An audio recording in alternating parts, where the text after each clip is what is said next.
Los dibujos de Nazca en Perú, los colosales geoglifos, parecen estar grabados por una mano desconocida en la desolada superficie del desierto peruano, cautivan la imaginación y despiertan las mentes.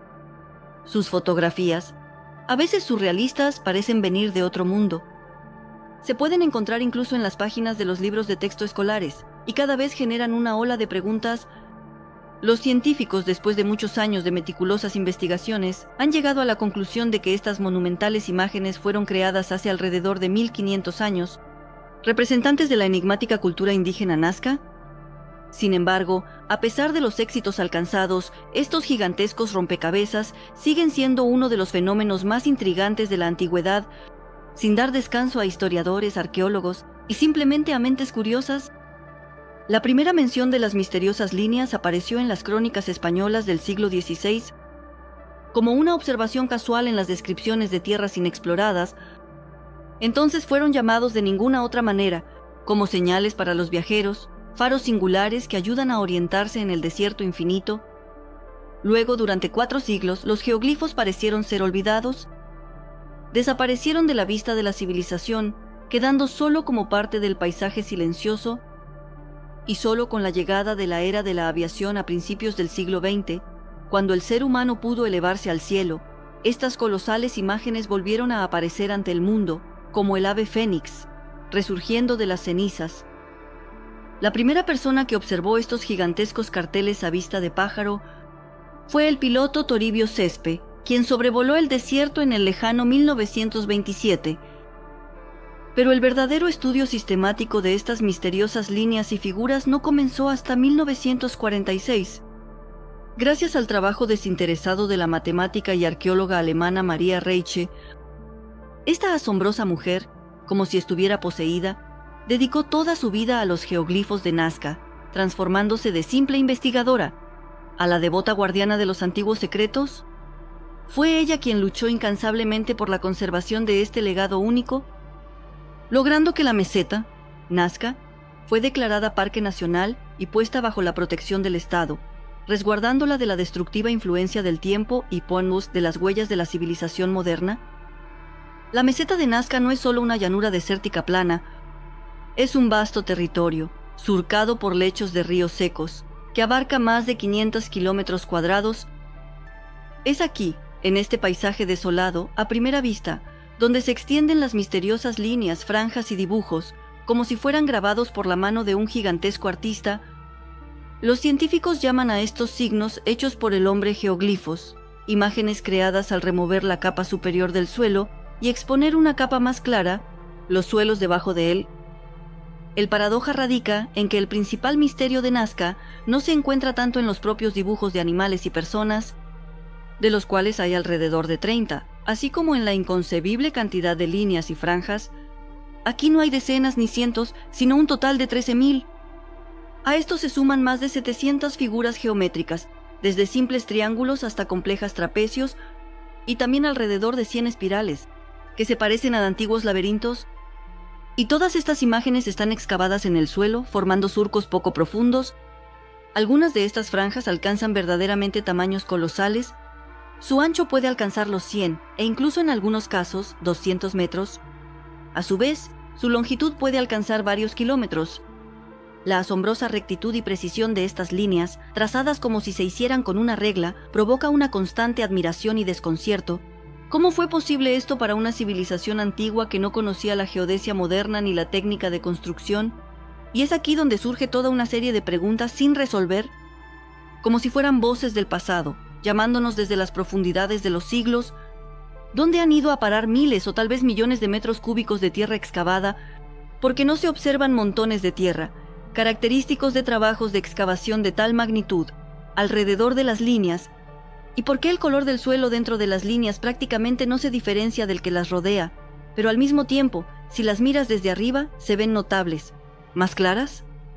Y por último, ¿por qué se crea la sensación de que algunas líneas no están excavadas, sino que están apiladas, como si los antiguos constructores, en lugar de remover la tierra, la hubieran añadido, formando así la imagen?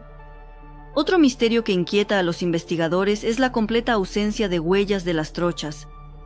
¿Dónde están las huellas de miles y miles de trabajadores? ¿De dónde debían provenir estos kilómetros desiertos de lado a lado para crear una imagen tan grandiosa?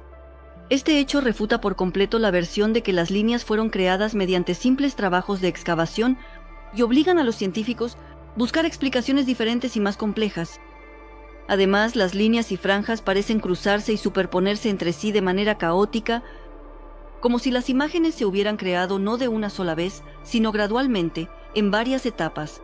Además, las líneas más recientes, por lo general, no destruyen las más antiguas, como si estuvieran dibujadas sobre las ya existentes, manteniendo sus contornos originales. ¿Cómo es posible? Este es otro misterio que la ciencia moderna aún no puede resolver. Al mirar los geoglifos desde las alturas, es imposible no asombrarse de su perfecta rectitud, que parece desafiar las leyes de la naturaleza. Ellas, como si ignoraran el relieve, cruzan colinas, ríos y barrancos, y al mismo tiempo no se desvían de la dirección establecida, huyendo hacia el horizonte. Existen muchas hipótesis sobre el origen de estas líneas, pero ninguna de ellas ofrece una respuesta clara a dos preguntas principales. ¿Cómo? Y lo más importante, ¿por qué los antiguos constructores crearon estas gigantescas imágenes? Los topógrafos modernos, armados con equipos de alta precisión, y las tecnologías más avanzadas, son incapaces de trazar una línea de varios kilómetros de longitud con la misma precisión con la que lo hicieron los creadores de los geoglifos de Nazca. ¿Cómo lograron alcanzar tal asombrosa precisión y perfección, permitiendo que sus creadores permanezcan desconocidos?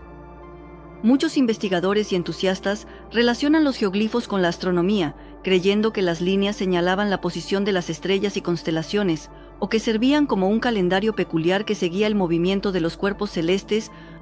Otros ven en ellos un significado religioso o de culto, considerando que eran caminos para procesiones sagradas o invocaciones a fuerzas superiores. María Reiche, por ejemplo, sostenía que las líneas señalaban el amanecer de las estrellas en días específicos. Sin embargo, las investigaciones científicas realizadas con programas informáticos no han confirmado esta hipótesis en su totalidad, dejando muchas incógnitas sin resolver. Los científicos datan los geoglifos a mediados del primer milenio de nuestra era, basándose en los resultados del análisis de radiocarbono de fragmentos de cerámica y estacas de madera encontrados en las líneas. Sin embargo, esta datación solo indica que los indígenas nazcas visitaron este lugar y, posiblemente, realizaron aquí algunos rituales, pero eso no significa que ellos hayan creado estas gigantescas imágenes. Quizás fue una cultura más antigua que precedió a la civilización nazca, o, lo que es aún más sorprendente, podría ser obra de alguna civilización desconocida para nosotros. Los dibujos de animales y aves esparcidos por la meseta se encuentran principalmente cerca del río Ingenio. Entre ellos se pueden encontrar imágenes de un mono con dedos desproporcionados en las manos y los pies, cóndor, colibríes, lagartijas, arañas y otros representantes de la fauna. También hay imágenes misteriosas de seres humanoides, como si estuvieran vestidos con trajes espaciales o extraños tocados, y por supuesto, llama especialmente la atención la imagen de las manos, una de las cuales tiene 5 dedos y la otra 4. Quizás todo esto sea parte de algún sistema especial de símbolos, codificados en los geoglifos, pero que aún son incomprensibles para el hombre moderno. Los científicos y entusiastas continúan sus investigaciones sin perder la esperanza de desentrañar todos los secretos de Nazca, pero mientras los misterios de estos lugares sigan sin resolverse, quizás estos dibujos lineales gigantes no sean nada más como un mensaje del pasado, dejado por creadores desconocidos, escrito en un idioma que aún no conocemos, pero quizás algún día podamos entenderlo. Quizás sea una especie de libro dirigido a las generaciones futuras que narra los misterios de una antigua civilización y que nos abre las puertas a otra realidad, donde las fronteras entre el pasado, el presente y el futuro se difuminan y se fusionan en un todo. La búsqueda de respuestas a estas preguntas se complica no solo por la complejidad de los propios geoglifos, sino también por la falta de mapas detallados de toda la región. Los pilotos de aviones turísticos que vuelan sobre la meseta descubren cada año nuevos geoglifos que antes habían permanecido sin ser notados, y algunos habitantes locales, como si fueran los guardianes de antiguas tradiciones, hablan sobre la existencia de otras mesetas, situadas más lejos en las montañas, con líneas y dibujos igualmente misteriosos que aún no han sido investigados y que quizás esconden aún más sorprendentes secretos de la antigüedad. Y quién sabe qué otros milagros y misterios guardan estos rincones inexplorados del desierto peruano, esperando ser descubiertos